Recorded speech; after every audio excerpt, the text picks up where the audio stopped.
മണ്ണമ്പറ്റ കൃപാസ് നേതൃത്വത്തിൽ വിദ്യാമിത്ര സ്കോളർഷിപ്പ് പഠനക്കിറ്റ് വിതരണം, SLC +2 വിജയികൾക്ക് അനുമോദനം, രോഗികൾക്കുള്ള ധനസഹായ വിതരണം എന്നിവ സംഘടിപ്പിച്ചു. ഒറ്റപ്പാലം MLA K പ്രേംകുമാർ ഉദ്ഘാടനം നിർവഹിച്ചു. കേരളത്തിന്റെ പൊതുവിദ്യാഭ്യാസ സംരക്ഷണ പ്രവർത്തനങ്ങൾക്ക് ശരിയായ നിലയിലുള്ള അടിത്തറ പാകുന്നത്, ഫീസ് സമ്പ്രദായം എടുത്തു കളയുകയും വിദ്യാഭ്യാസം സൗജന്യവും സാർവത്രികവും നിർബന്ധിതവുമാക്കണമെന്ന ഭരണഘടനയിലെ നിർദ്ദേശക തത്വങ്ങളിൽ പരാമർശിച്ച കാര്യം അക്ഷരാർത്ഥത്തിൽ നടപ്പിലാക്കുന്നതിന് മുൻകൈയെടുക്കുകയും ചെയ്തത് ആ ഗവൺമെന്റാണ്. തുടർന്ന് ഇങ്ങോട്ട് വന്ന ഗവൺമെന്റുകളെല്ലാം പൊതുവിദ്യാഭ്യാസ സംരക്ഷണത്തിന് വലിയ പ്രാധാന്യം നൽകി.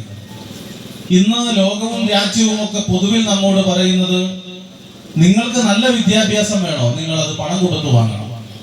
നിങ്ങൾക്ക് നല്ല ആരോഗ്യം വേണോ, നിങ്ങൾ അത് പണം കൊടുത്തു വാങ്ങണം. പണമുള്ളവന് മാത്രമായി വിദ്യാഭ്യാസം പരിമിതപ്പെടുത്തുന്ന ഒരു കാലം, പണമുള്ളവർക്ക് മാത്രമായി ആരോഗ്യ സുരക്ഷ പരിമിതപ്പെടുത്തുന്ന ഒരു കാലം, അത്തരം ഒരു കാലത്താണ് മികച്ച വിദ്യാഭ്യാസം, മേന്മയേറിയ വിദ്യാഭ്യാസം കേരളത്തിൽ എല്ലാ വിഭാഗത്തിൽപ്പെട്ടവർക്കും അവരുടെ സാമ്പത്തികമായിട്ടുള്ള സ്ഥിതിയൊന്നും പരിഗണിക്കാതെ തന്നെ പാവപ്പെട്ടവർക്കും അത് നൽകുന്നതിന് വേണ്ടിയുള്ള പരിശ്രമവുമായി ഗവൺമെന്റ് പോകുന്നത്. മണ്ണമ്പറ്റ ആസ്ഥാനമായി പ്രവർത്തിക്കുന്ന P. കൃഷ്ണപിള്ള സ്മാരക സാന്ത്വന കേന്ദ്രം നേതൃത്വത്തിലാണ് വിദ്യാമിത്ര സീസൺ 3 പരിപാടി സംഘടിപ്പിച്ചത്. കൃപാസ് പ്രസിഡന്റ് P. അരവിന്ദാക്ഷൻ അധ്യക്ഷനായി. ജില്ലാ പഞ്ചായത്ത് അംഗം AN നീരജ് പ്രചോദക പ്രഭാഷണം നടത്തി.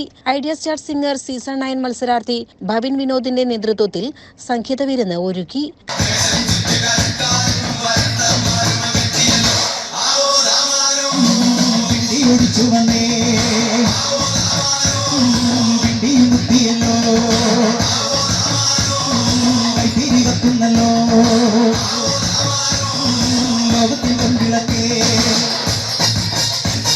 കയ്യൊക്കെ പോയിട്ടോ.